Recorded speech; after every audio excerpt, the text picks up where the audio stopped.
I'm observing and collecting the stories. But it's adding up, right? So you also talk about the importance of the Bible, in which women are deemed subservient. No, they're not. That's complete rubbish. Wait until you see this clash between Jordan Peterson and a woke interviewer who claimed the Bible was harmful to women. It's a masterclass at dismantling absurd woke arguments, and you and I are going to have a front row seat. When I do my lectures, I don't talk politically. I'm not against things. I'm for individual people. Individual people. So get out there. Do your best. Yeah. Tell the truth. Set the world in order. Have a family. Accept some responsibility. Fix up your community. And take the beam out of your own eye before you worry about the mote in your neighbors. Yeah. And I like that part of 12 rules and of everything that you're saying. But then there seems to be this other side, or it comes out in interviews sometimes, but it's also in 12 rules, where you equate the feminine with chaos. I don't do that. No, that's ridiculous. I know. The Taoists have done that for 3,000 years. I know, but right, it's not me. No. Right. But yours. Now, I just want to pause there for a moment, because this is something that woke interviewers have such a hard time wrapping their minds around. Jordan Peterson's analysis draws from a very ancient conception of gender, where human gender is actually a microcosmic reflection of a larger, older macrocosmic order. So in the ancient world, gender doesn't begin with humans or with animals. Gender was, in fact, interwoven into the very fabric of nature, in that the cosmos was itself organized according to gender categories. So in the ancient Greek work Theogony by Hesiod, the earth goddess Gaia arises from chaos, and both Gaia and chaos are envisioned with female symbolism, and they together give birth to Uranos, or heaven, that's associated with male symbolism. So in the Greek cosmos, heaven and earth are male and female respectively, and human genders are manifestations of this more basic cosmic gender differentiation. So this is all to say that the ancient world believed we lived in a gendered reality. Gender wasn't a social construct that was arbitrarily made up. It was a fixed cosmic principle of which we were a microcosmic part.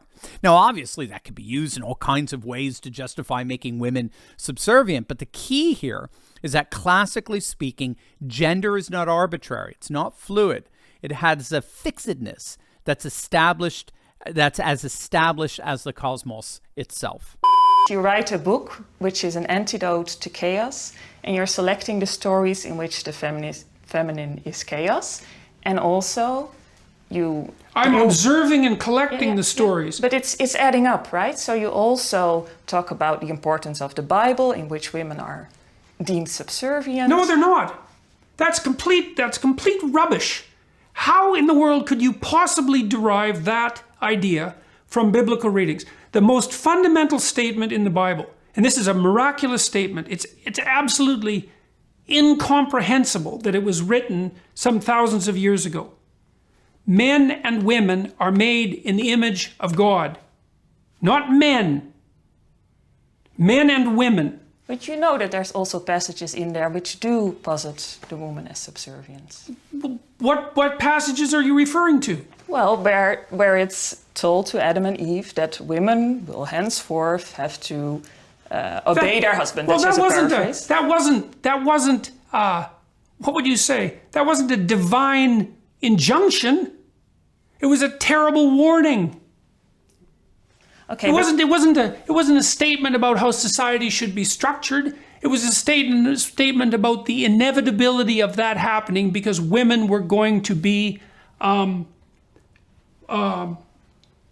vulnerable in pregnancy and in child raising. Now, again, Jordan Peterson is absolutely right here, and the interviewer is really grasping at straws. It's widely recognized that the Bible put forward a vision of humanity that affirmed the absolute innate dignity of women, rooted in the theological notion of the image of God. In the distinctively Christian development of the concept, male and female coming together in marriage and forming a third is an astonishing image of the Trinity, all three persons being equal in essence while different in role. And that's why, from its very beginning, Christianity evidenced an astonishing reverence for women. Women were prominent among the first followers of Jesus and the first witnesses to his resurrection. Through the influence of the church, the 5th century legal code of Theodosius II redefined divorce law decidedly in favor of women. Women were now allowed to reclaim their dowries and their husbands' betrothal gifts if abandoned by their husbands, and they were allowed to remarry, all in stark contrast to the laws that preceded the advent of Christianity in the Greco-Roman world. And it all goes back to the biblical vision of male and female both being created in the image of God. Now, I understand your interpretation. You're interpreting the Bible and you're interpreting Nietzsche and bringing it all together. It's fine that you're doing that in your way. But can you understand that to women, it may feel like you are against them? What do you mean, it may feel to women? Like, there's no injunction in that story. No, but that generally, men have the right to lord it over women. No, it's not in the story. It's not just this story, of course. You know, There's heroic females in the entire corpus of the Old Testament, and there's no evidence whatsoever throughout the biblical corpus that women are any less worthy of the kingdom of God than men. And so this is part of the same thing. There's the pervasive notion that even the fundamental documents of Western civilization have this inbuilt patriarchal bias. Look, as far as I'm concerned, that statement that men and women are both made in the image of God, which gives them each a spark of divinity, out of that tiny little statement grew the entire idea of individual human rights. The idea that the state couldn't impose its purview past a certain limit, and that idea grew over thousands of years to provide the relatively free society that we have now. And to assume that is associated in some manner with patriarchal oppression, especially given the time when that was written, is just think about how unlikely it was that long ago those words were penned. You got to sympathize with Peterson here. I mean, this interviewer is such a moving target, you know. He demolishes her citing of Genesis 3 as the basis for female subservience, and then she retreats to, well, it's not just that, it's all these other things. Yeah, all these other things that Peterson keeps systematically blowing up. You don't have an argument anymore. And Peterson really got to the rub there. This is ultimately about undermining, a very deliberate neo-Marxist undermining of the very foundations of Western civilization. It's all about an attempt to discredit and vilify the sacred source of the freedoms and liberties that we've developed in the West over the last 2,000 years, and Jordan Peterson isn't having any of it. And yet, she still wasn't done. Hey gang, make sure to click on that link below and protect yourself and your loved ones from these insane leftist elites by protecting your assets with the timeless value of gold and silver. As you know, patriots over the centuries have always relied on gold and silver to protect their assets during economic storms, and that is where the amazing patriots over at Goldco come in. If you've got $50,000 or more in an IRA, 401k, or savings account, you need to protect those assets from the current economic insanity with the timeless value of gold and silver. Click on that link below and talk to our good friends over at Goldco. They're patriots just like us, and they want you to succeed so much, they're going to be offering you up to $10,000 in free silver if you open up an account with them. But that is a limited time offer, so don't wait. Click on that link below or visit my special website, turleytalkslikesgold.com. But Jordan, please listen to the question that I'm trying to pose, and it's not about this, it's about everything adding up, and that makes women feel that somehow you are against them. And wait a minute before you answer, because you're all about taking responsibility, and that it's very important to look at the consequences of what we do. And somehow a lot of women feel like you're against them. So what's going on there? What's your responsibility here? You have no evidence whatsoever of what proportion of the people who are watching my videos or listening to my podcast or reading my books who are women feel that way. your accusations are purely speculative. It's not.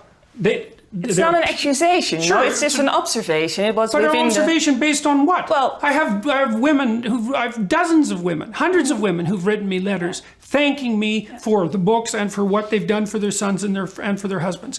And about 30% of the audiences to my shows are now women, and that's increasing as a consequence of the book. Of course. So I don't Not buy all it. women. Not all women. Yeah, well, there's a small and unspecified percentage of women who may hold the perspective that you describe, but you have no idea what the percentage is, and you have no hard facts on it, and so there's no way of defending myself against it. And the idea that I happen to identify the feminine with chaos is, why is that a problem?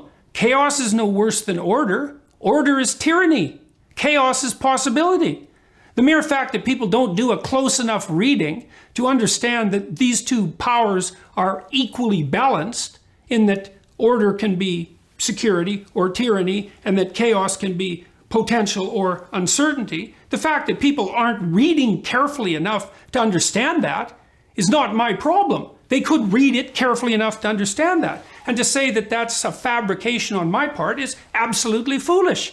I mean, for 40 years, let's say the mystic left has been enamored of the Taoist philosophy.